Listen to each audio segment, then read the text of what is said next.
पुण्य। आपके पास कुछ कागज कलम हो तो महात्मा गौतम ने वेदों में बड़ी अच्छी बात कही है और वो बात मैं आपके बीच में रखना चाहूंगा और वो बात लिखने के लायक है। पाप 10 प्रकार के होते हैं,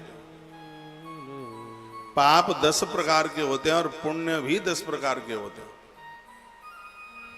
बस इतना ही पाप नहीं है किसी के प्राण ले लिए गए, इतना ही पाप नहीं है किसी को लूट लिया गया, और भी पाप हैं। आज की कथा में सुन लें वो 10 तरह के पाप कौन से हैं। एक एक शब्द बारीकी से सुनना, पहली बार बोल रहा हूं आपके बीच में। हो सकता है 31 साल में कभी चर्चा की हो, ध्यान नहीं है। टीवी पर सुनने वाले, यूट्यूब पर सुनने वाले लोग, वो आप भी ध्यान से सुन लें। और ये मेरी 20 बात लिखने के लायक होंगी। 10 बातें पाप वाली और 10 बातें पुण्य वाली। पाप 10 प्रकार के हैं। कहां कहां से पाप होते हैं? कहा जाता है कि वाणी से पाप होता है, मन से पाप होता है और शरीर से पाप होता है। जीव से पाप होता है, शरीर से पाप होता है और मन से भी पाप होता है। अब लिखने के लायक बात यह है कि वाणी से जो पाप होता है वो 4 प्रकार का है, शरीर से पाप होता है वो 3 प्रकार का है और मन से पाप होता है वो भी 3 प्रकार का है। आप भी सुन लो, तुम्हारे भी मतलब की बात है। एकदम कान में ठूसे ही रहती थी।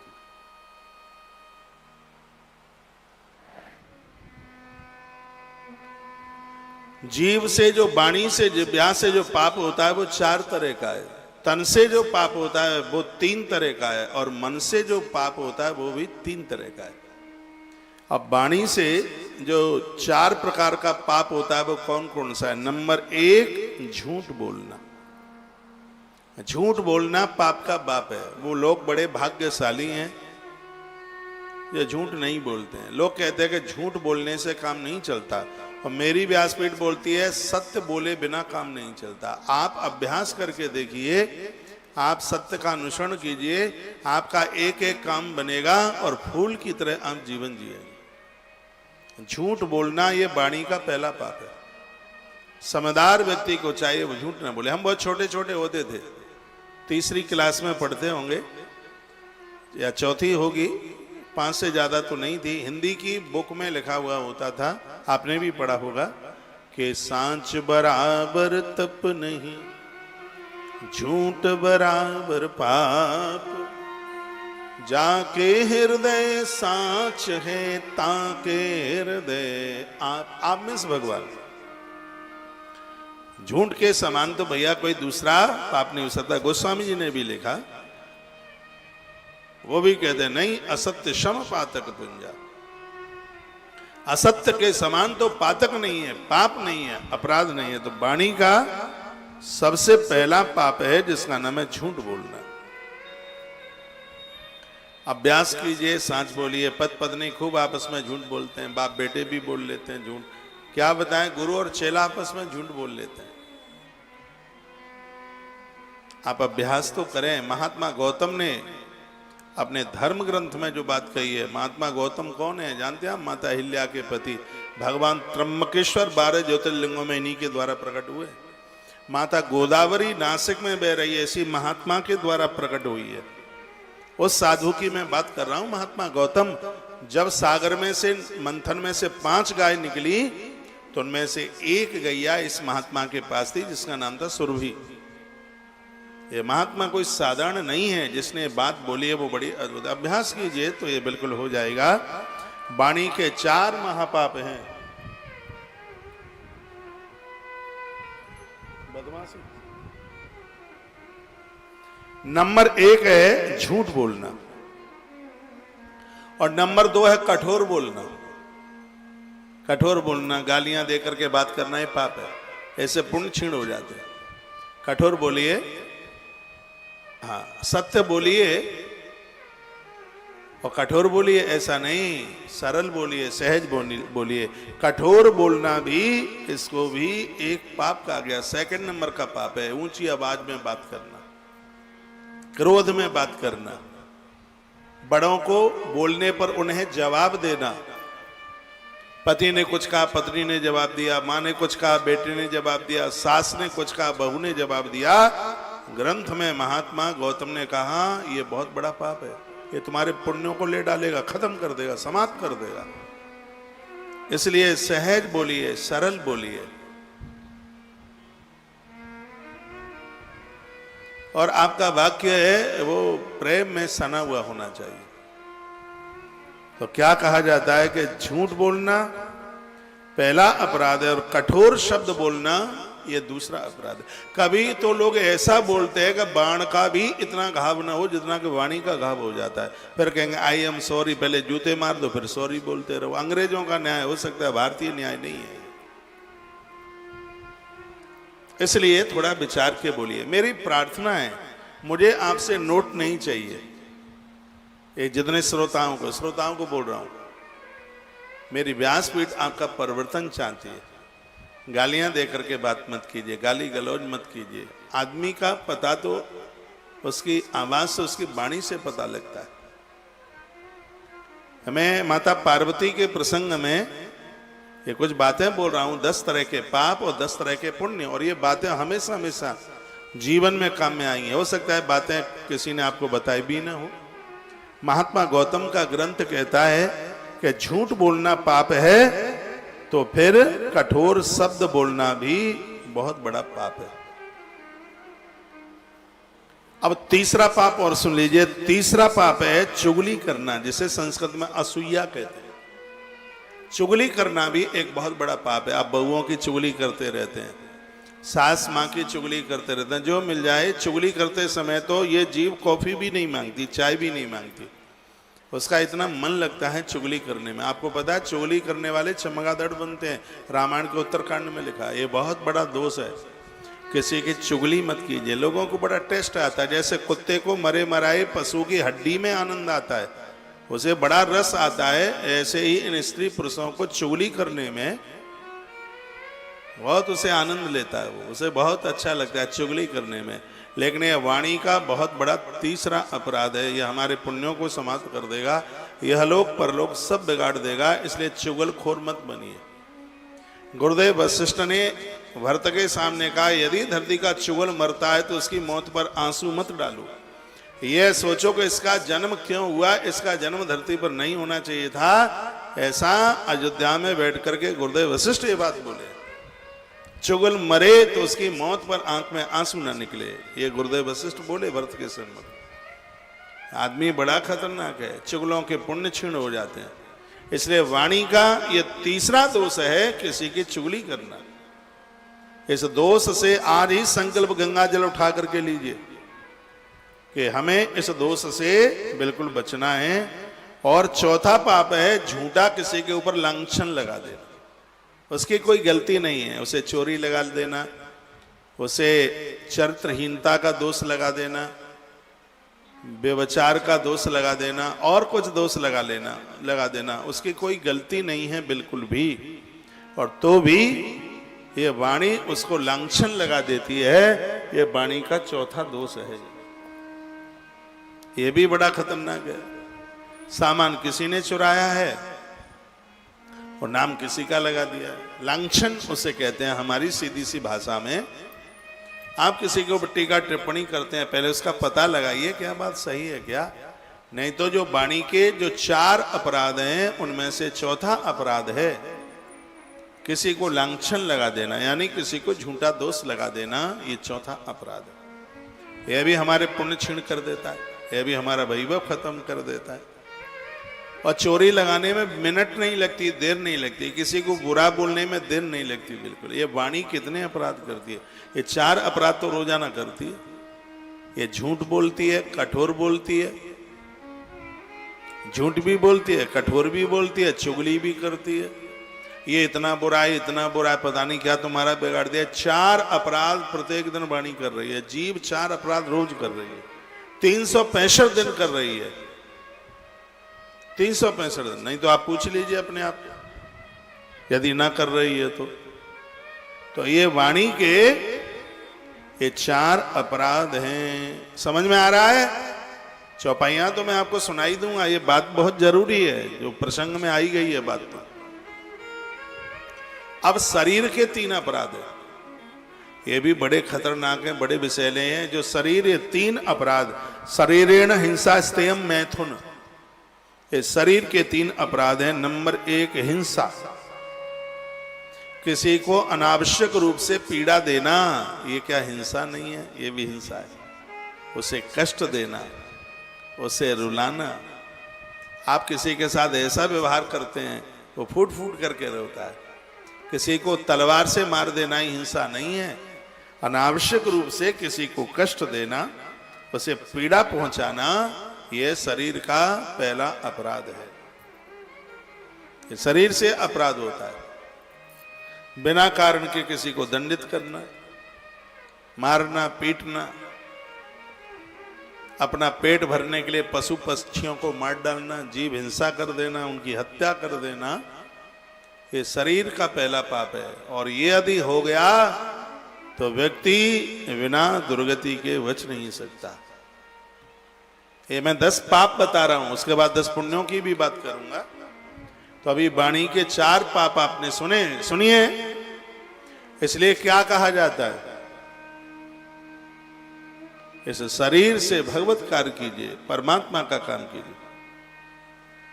शरीरेण हिंसा, महात्मा गौतम कहते हैं कि शरीर के द्वारा पहला अपराध है हिंसा, ऐसे बचिए। और दूसरा अपराध क्या है? महापाप में लिया है, जिसका नाम है चोरी करना। ये शरीर ही तो चोरी करता है। ईमानदार से जीवन जीना, ईमानदारी से जीवन जीना 1000 मनकों की माला में दमकते हुए हीरे की तरह। चोरी तो चोरी है, चाहे बिजली की चोरी कर रहे हो, चाहे टैक्स की चोरी कर रहे हो, चाहे किसी के संदूक का ताला तोड़ करके चोरी कर रहे हो, चोरी तो चोरी है। और शरीर चोरी करता है, प्रत्येक दिन करता है। और हनुमान जी की कसम भी खाता है, गंगा मैया की कसम खाता है। ये शरीर 3 अपराध प्रत्येक दिन करने में लगा है।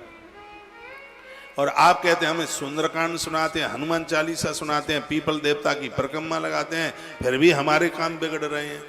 तुमने जो पुण्य किए वो तो तुम्हें याद हैं, लेकिन पाप रोज कितने ढगूला भर भर के कर रहे हो, थैले भर भर के नहीं, बोरे भर भर के कर रहे हो, वो याद नहीं है बिल्कुल। हाँ, पुण्य तो याद है कि परिक्रमा लगाई, गंगा जी नहा करके आए हैं, भूखे को बिस्किट खिला दिए, ये तो ध्यान में है। लेकिन सुबह से शाम तक ये शरीर पाप कितना इकट्ठा कर रहा है वो ध्यान में नहीं है। पाप के 3 अपराध हैं। नंबर 1 हिंसा, अनावश्यक रूप से किसी को पीड़ा देना, पहला पाप है शरीर का। और मेरी प्रार्थना है, आप मेरी व्यासपीठ के भक्त हैं, तो मैं हाथ जोड़ करके कह रहा हूं, इन 10 अपराधों से बचने के लिए आज ही संकल्प कर लीजिए। मैं चल रहा हूं इसके ऊपर, अभी परफेक्ट तो नहीं हूं, पूरा पास तो नहीं हूं, पर अभ्यास हो जाएगा। वाणी से थोड़ा सा अपराध हो जाता है, कितना कि कभी कभी लोग उद्दंडता करते हैं तो थोड़ा कठोर बोलना पड़ता है। लेकिन उसमें भी अब मैं कोशिश में लगा हूं कि कठोर बोलना भी अपराध है, तो हम कठोर बोलना भी बंद करेंगे बिल्कुल। क्योंकि सबसे पहले तो पुराणों की बात हमें ही माननी है, ग्रंथों की, वेद शास्त्रों की बात हमें ही मानना है उसको। अब ये शरीर के जो अपराध है, नंबर 1 हिंसा, अनावश्यक रूप से किसी को पीड़ा देना। और नंबर 2 है चोरी करना, ये पाप है। व्यक्ति सब कुछ करे, चोरी ना करे भैया, बहुत बड़ा अपराध बताया इसको। चोरी ना करे, चोरी से बचे। चोरी तो चोरी है, किसी भी चीज की चोरी है। आप बिजली का बिल भरिए, सकून में जियोगे, अपनी कमाई का टैक्स दीजिए। चलो गवर्नमेंट ने जितना गवर्नमेंट ने रूल बना दिए हैं उतना आप देने में सक्षम नहीं है। हमारे ग्रंथ तो कहते हैं कि जो भीख मांग करके व्यक्ति लाता है, भीख मांग करके व्यक्ति लेके आता है, उसे भी दान पुण्य करना चाहिए। देश के लिए, राष्ट्र के लिए उसको भी समर्पित करना चाहिए। हमारे ग्रंथों में 6% तो सबके लिए बोला है। 6%, 100 रुपए में से 6 रुपया सबको बोला है। जो कमाता है 100 रुपया कमाता है, उसके लिए इस राष्ट्र के ऊपर, धरती के ऊपर उसे राजा के माध्यम से कर देने की बात हमारे ग्रंथों में कही गई। ये तो कहा गया। तो शरीरेण हिंसा, सबसे पहला है हिंसा, और दूसरा है अस्ते, यानी चोरी करना। ये चोरी करना ये शरीर का पाप है। ये शरीर के द्वारा होने वाले तीन अपराधों में से दूसरा अपराध है, और तीसरा है मैथुन यानी व्यभिचार। चाहे वो आंखें करें, हाथ करें, चमड़ी से हो, कैसे भी हो, ये शरीर का तीसरा अपराध है, तीसरा पाप है। पहला हिंसा, दूसरा चोरी और तीसरा व्यभिचार। और व्यक्ति इसमें खत्म हो जाता है, उसका शरीर तो बिल्कुल इतना गंदीला हो जाता है कि छूने के लायक नहीं होता। व्यभिचारी व्यक्ति को छू लें तो कपड़ों के सहित नदी में डुबकी लगानी पड़े। व्यभिचारी व्यक्ति इतना अपवित्र होता है। कुकर्मी जिसे हमारी देसी भाषा में कहते हैं, जो यहाँ पराये पुणे में लगे हुए हैं, इनकल देखने का अधिकार नहीं है। धर्मात्मा देखने से त्रिवेणी फल मिलता है, तो इन पापियों का मुंह देखने से हमारे पुण्य भी नष्ट हो जाते हैं, ऐसे लोगों की संगति करने से। और ऐसे लोगों का तो कभी संग मत करना, चाहे स्त्री पुरुष कोई भी हो, जो चरित्रहीन है। महात्मा गौतम कहते हैं, उन्होंने तो अपनी उन्होंने तो अपनी घरवाली को श्राप दे दिया कि तू जड़ हो जाए। जगत प्रसिद्ध कथा है, वो कथा आती है देवराज इंद्र और अहिल्या की, वो मैं पूरी नहीं आपको बोल पाऊंगा। ऐसा नहीं है कि महात्मा ने सिर्फ प्रवचन ही किया है, उसको अपने जीवन में उतारा। जब उनको यह लगा कि मेरी पत्नी दूषित हुई है, उन्होंने श्राप दे करके उसको जड़ बना दिया, पत्थर बना दिया। और ये मैं महात्मा गौतम के ग्रंथ में लिखी गई बातें मैं आपको निवेदन कर रहा हूं। शरीर का जो तीसरा अपराध है वो मैथुन, व्यभिचार, जिसको दूसरे शब्दों में कह दें। ऐसे व्यक्ति का संग न करना, उसे अपनी बॉडी से टच मत होने देना, स्पर्श मत होने देना। चलो अपराध होने के बाद में उसने प्रायश्चित कर लिया है तो बात अलग है, वो तो क्षमा के योग्य है वो। लेकिन जो व्यभिचारी है, दुराचारी है, और शरीर से ऐसे अपराध करने में जो स्त्री पुरुष लगे हैं, ऐसे लोगों से दूरी बना करके रखिए। शरीर का तीसरा पाप है। अब मन के भी पाप हैं कुछ, 3 पाप मन के हैं, उनको भी अब सुन लो। मैंने वाणी के पाप आपको बताए, शरीर के 3 पाप बताए, अब मन के 3 पाप और सुन लीजिए। नंबर 1, मन में किसी के प्रति दुर्भावना रखना। हे राम, इसका सत्यानाश हो जाए, इसका कवाड़ा हो जाए, किसी के प्रति ऐसी भावना रखने वाले लोग, बहुत लोग दूसरों के प्रति ईर्ष्या रखते हैं। उनकी तरक्की हो रही है, जलेंगे कोड़ेंगे, इससे हमारे पुण्य क्षीण होते हैं। महात्मा गौतम कहते हैं मन के 3 अपराध भी बड़े खतरनाक है। नंबर 1, किसी के प्रति दुर्भावना रखना, ये पाप है। मन से कभी किसी के लिए बुरा मत सोचिएगा, किसी के प्रति मन में बुरी भावना रखना ही नहीं है। बहुत लोग इतने कुड़ीले होते हैं, ऐसे सांप की तरह होते हैं जो काट ले तो बक करे नहीं, मन ही मन में अंदर अंदर रखे रहेंगे और उसके लिए माला जपेंगे कि इसका सत्यानाश हो जाए। सामने वाले का तो नहीं होगा, लेकिन इसका जरूर हो जाएगा, जो किसी के सत्यानाश के लिए सोच रहा है। एक कुंभकार के पास में गदा था खर, सामने किसी ठाकुर के पास में घोड़ा था। उसका तो घोड़ा है और रोज कहता था कि हे भोलेनाथ, तेरे मंदिर में दिया जलाऊंगा, इसके घोड़े को तू मार दे, इसका घोड़ा मर जाए, क्योंकि इसके घोड़े को देखने को सब आते हैं, मेरे गधे को देखने को कोई नहीं आता। तो एक दिन की बात थी, 60 किलो के गधे के ऊपर 1.5 कुंटल लाद दिया, हड्डी टूटी और मर गया गधा। अब भगवान को लाना देता है, तू कैसा न्यायाधीश है, तो ये न्याय भी करना नहीं आता, मरना था घोड़ा और मार दिया तूने गधा। आकाशवाणी हुई, जो दूसरों को मारना चाहते हैं कुंभकार, वो स्वयं में मर जाते हैं। हाँ, जो दूसरों को मारना चाहेंगे वो स्वयं में खत्म हो जाए। बात बड़ी अद्भुत है। तो मन के भी ये 3 पाप हैं। नंबर 1, किसी के प्रति दुर्भाव रखना। नंबर 2, किसी के पदार्थ को लेने की इच्छा रखना। ये चीज इसके हमारे पास आ जाए, किसी भी, कोई सुंदर स्त्री मिल जाए, ये कैसे भी मुझे मिल जाए, आपने उसके साथ कुकर्म नहीं किया, और यदि मन में सोच भी लिया है कि हमें मिल जाए, ये मेरे पास आ जाए, या कोई स्त्री किसी पुरुष के बारे में सोच ले, तो ये मन का बहुत बड़ा भारी अपराध है। दोनों मिले नहीं है, किसी ने किसी को छुआ नहीं, सिर्फ मन से सोच लिया जाए, अरे भैया दूसरे की स्त्री तुम्हें क्यों मिल जाए, दूसरे का पति किसी को क्यों मिल जाए? यदि उसे देख करके मन में यह आ गया कि यह हमें मिल जाए, तो इतना सोचने मात्र से व्यक्ति का कवाड़ा हो जाएगा। महात्मा गौतम ने कहा यह मन का 2 नंबर का पाप है।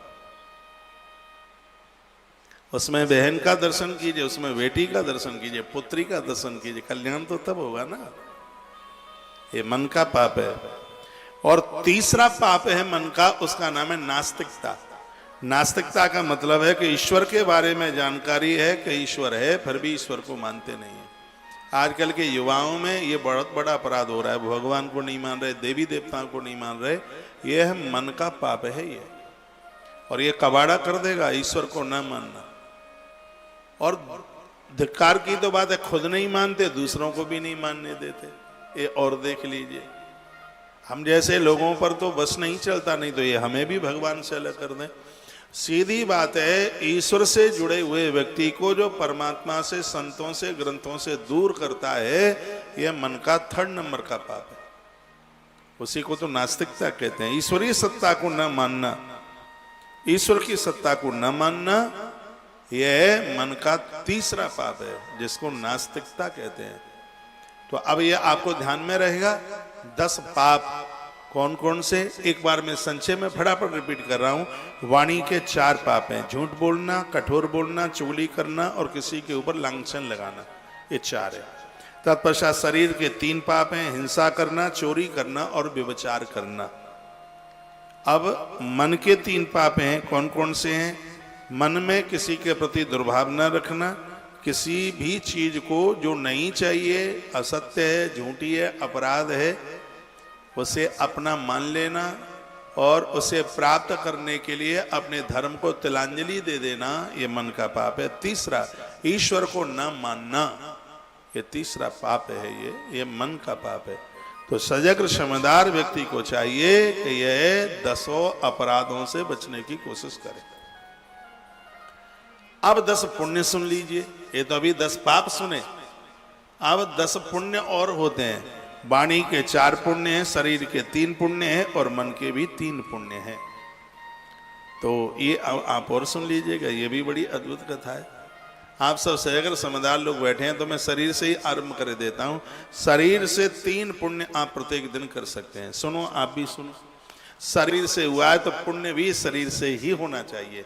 यदि इससे 3 पाप होते हैं तो शरीर से हम और आप 3 पुण्य भी कर सकते हैं। नंबर 1 शरीर से पुण्य होने वाला पहला है दान, दूसरा है किसी की रक्षा करना और तीसरा है सेवा करना।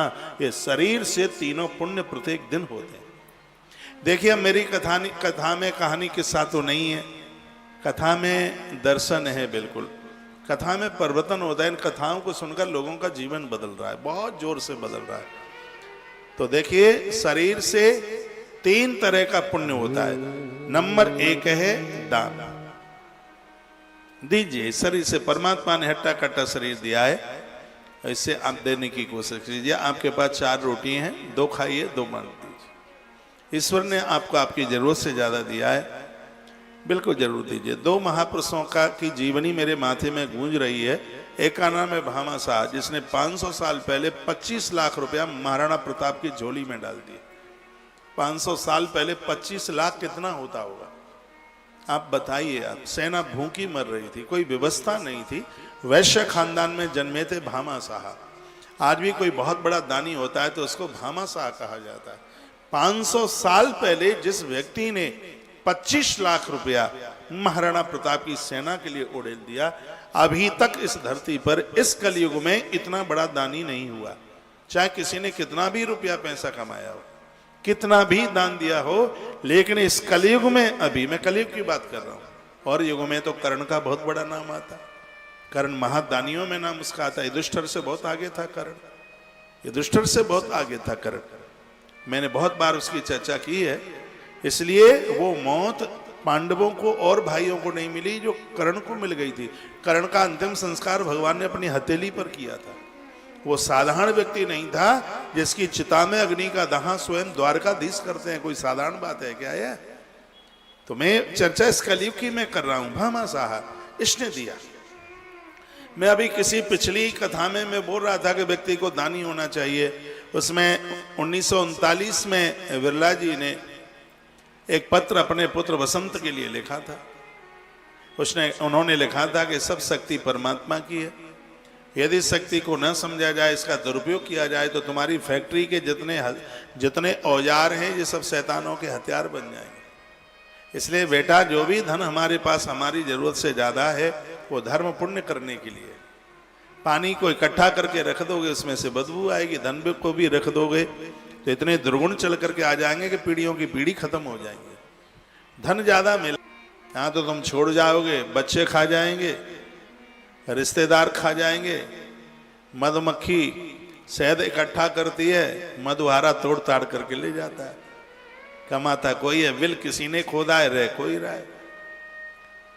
तो मैं आपको कहूंगा कि परहित परमार्थ के कामों में लगे रहिए। परहित बस जन के मन माई, तिन कहूं जगत दुर्लभ कछु नाई। जो दानी है धरती पर उसके लिए कुछ भी दुर्लभ नहीं है, उसके लिए सब सुलभ है।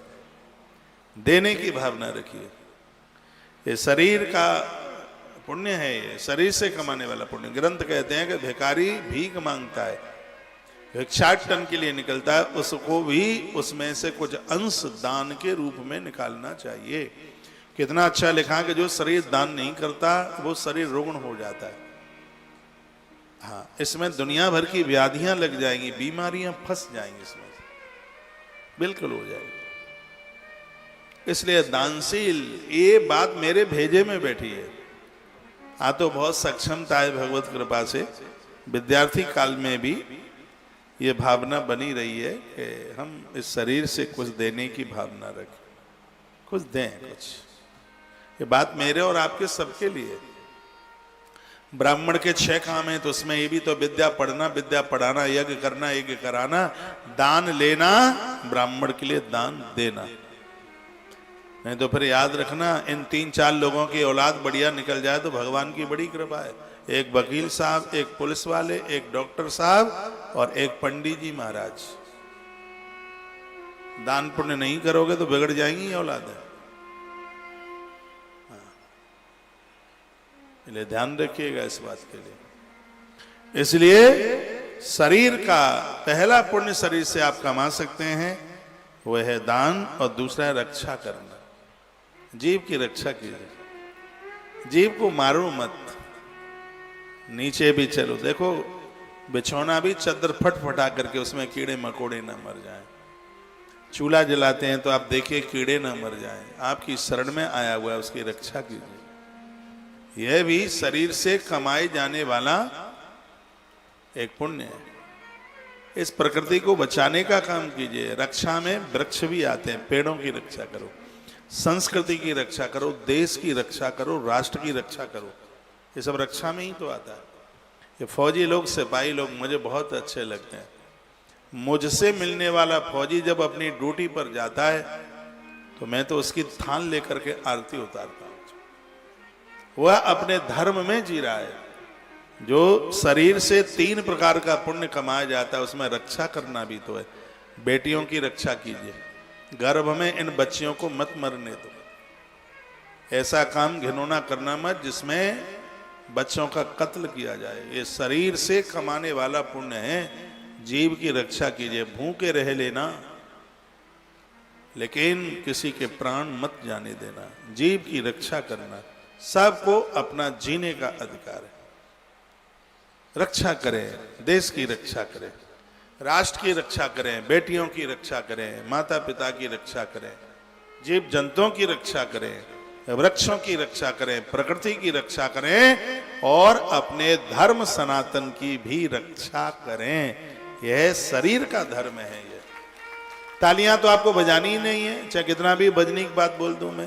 तालियां बजाओ जोर से।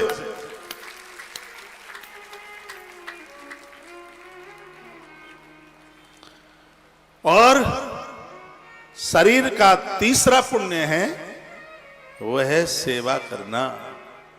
सेवा करना ये बहुत अद्भुत है। सेवा बड़े भाग्यशाली हैं, तुम्हारे पास सास ससुर हैं, बूढ़े हैं, वृद्ध हैं, तुम रोटी बनाती हो उनके लिए, उनके कपड़े धोती हो। है भाग्य नहीं है क्या? कितना बड़ा भाग्य है। तुम्हारे घर में 10 रिश्ते, तुम्हारे घर में 10 नौकर लगे हों, पति के लिए भोजन, बच्चों के लिए भोजन, सास ससुर के लिए भोजन अपने हाथों से बनाइए। सेवा, मैं हूं आप हो कोई भी हो, सेवा का भाव होना चाहिए। तन से सेवा हो, शरीर से।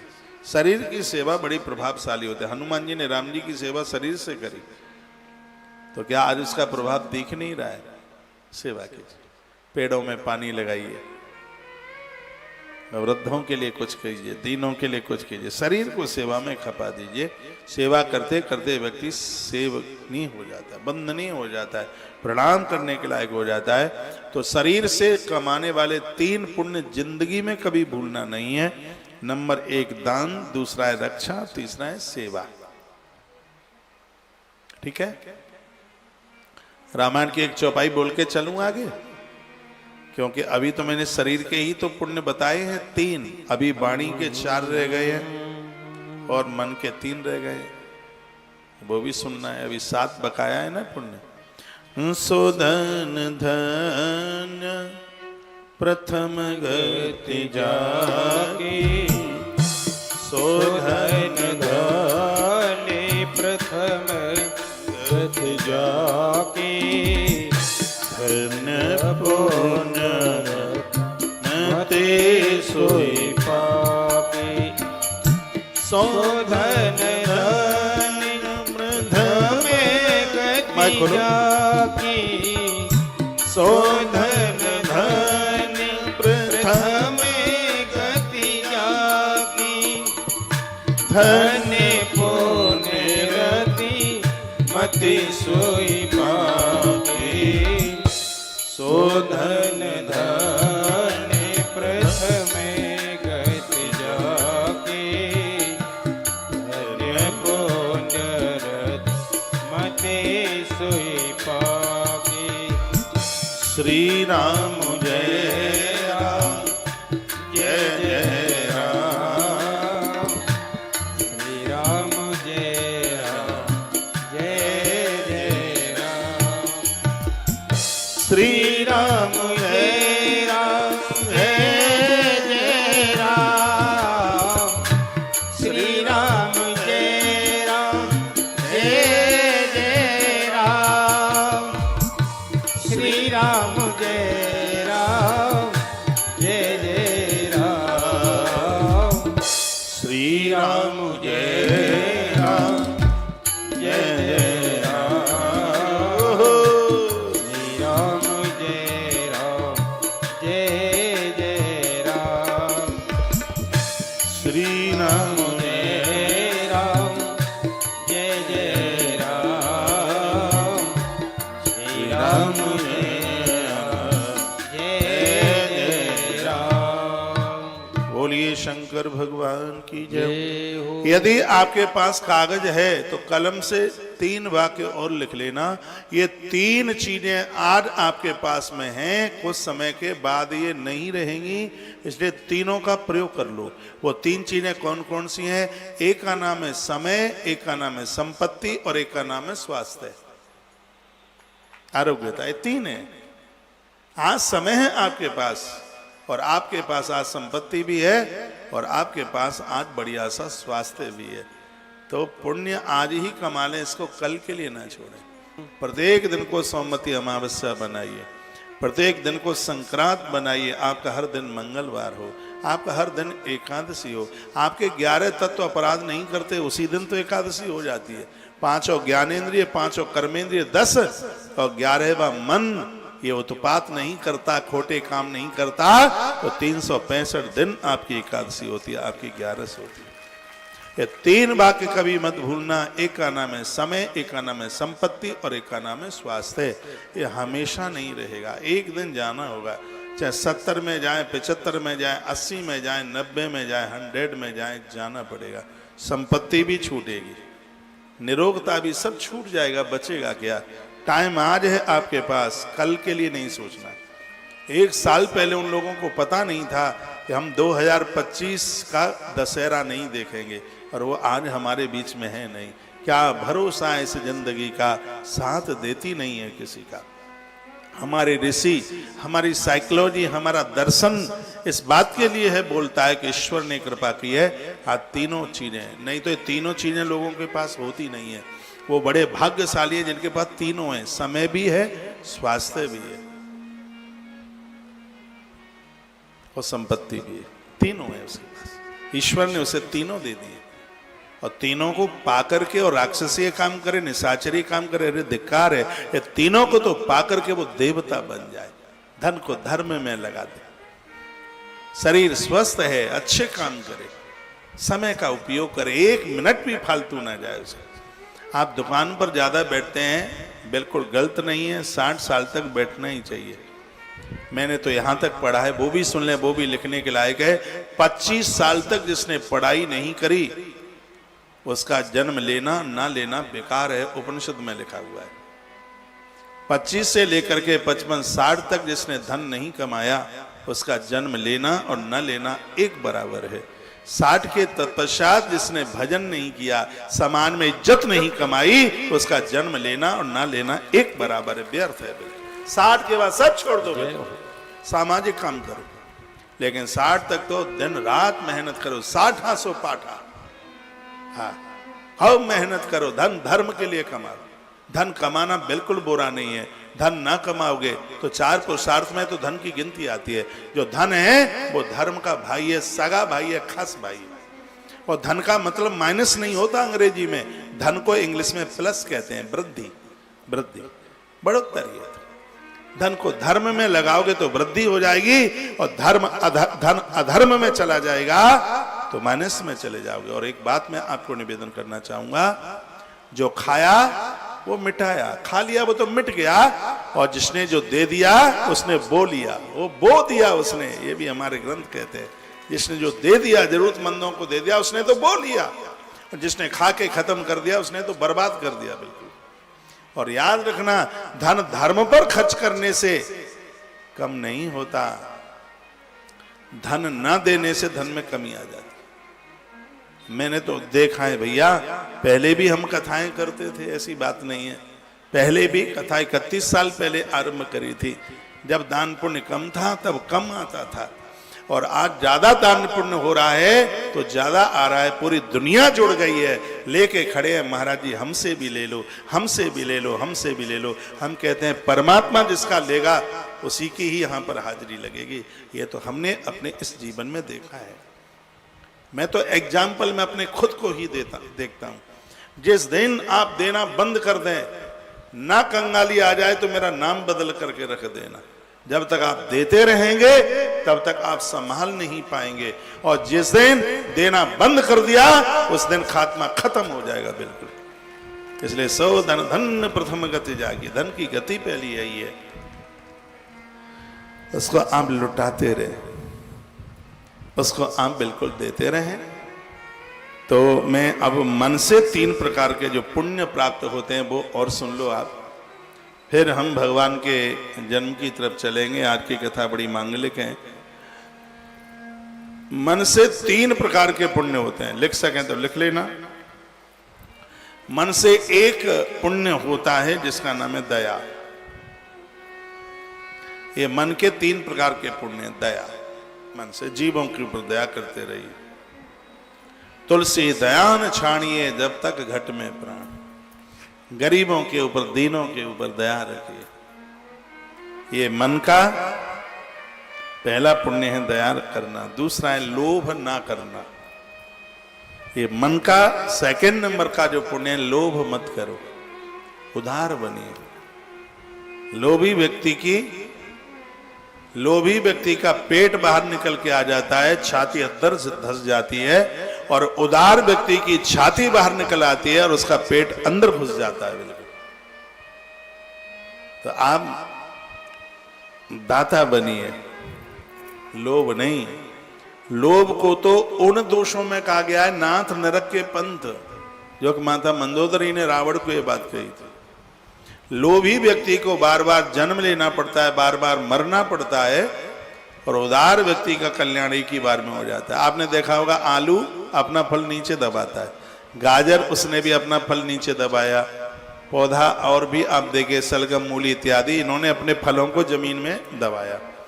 कुछ पेड़ ऐसे हैं जिन्होंने अपने फल ऊपर रखे हैं, जैसे अनार का फल ऊपर है, आम का फल ऊपर है, अमरूद का फल ऊपर है। तो दोनों में अंतर आपने देखा है।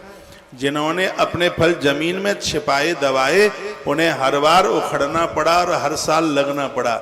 जैसे आलू, गाजर, इनको बार बार उखड़ना पड़ता है, बार बार लगना पड़ता है, लेकिन आम, अमरूद एक ही बार लगाए जाते हैं, क्योंकि इन्होंने अपना फल सार्वजनिक घोषित कर दिया। इसलिए दबा के रखोगे, बार बार जन्मेंगे, बार बार मरेंगे, उदार बनोगे, जरूरत से ज्यादा है दिया है आपने, भैया देवता बन जाओगे। इसलिए लोभ ना करना। लोभी व्यक्ति तो सांप बनता है, ऐसा भी हमारे ग्रंथों में ही लिखा है। उदार बने, ईश्वर ने कृपा करी है। और मैं तो कहूंगा जो आप दे रहे हैं किसी को नहीं दे रहे, ये अपना डिपॉजिट कर रहे हैं अगले जन्म के लिए। और तीसरा मन से जो पुण्य होता है उसका नाम है श्रद्धा। श्रद्धा। लेकिन ये दुर्भाग्य है, वर्तमान समय का जो ज्यादा श्रद्धा रखता है उसे लोग ढोंगी और पाखंडी कह देते हैं। मंदिर में भी जाइए, लोग कहेंगे 900 मुंह से मार बिल्ली तप पे बैठिए। अब देखो कितनी भक्तानी हो गई है। कौशिक महाराज की कथा सुन सुन के देखो, कटोरा भर करके दूध चढ़ाती है महादेव के ऊपर। ये उसकी श्रद्धा है। लेकिन अड़ोसी पड़ोसी ढोंगी कहेंगे, अड़ोसी पड़ोसी पाखंडी कहेंगे। लेकिन हमें क्या काम दुनिया से, जगत रूठे तो रूठन दे। ये मन से तीसरा पुण्य प्राप्त होता है जिसका नाम है श्रद्धा। बताऊं चलाऊं मोबाइल? श्रद्धा बिना धर्म नहीं होगी। श्रद्धा के बिना भैया धर्म नहीं हो सकता। और अब आइए, वाणी से 4 प्रकार के पुण्य प्राप्त होते हैं। क्या क्या प्राप्त होता है? वाणी से पुण्य 4 प्राप्त होते हैं। एक, वाणी से सत्य बोलकर ईश्वर को प्राप्त कर सकते हो। और वाणी का दूसरा पुण्य क्या है? वेद पाठ स्वाध्याय करना। रोज कुछ न कुछ पढ़िए, ग्रंथ रामायण गीता जो भी बने सो पढ़िए। तीसरा, किसी की निंदा न करके आप पुण्य कमा सकते हैं।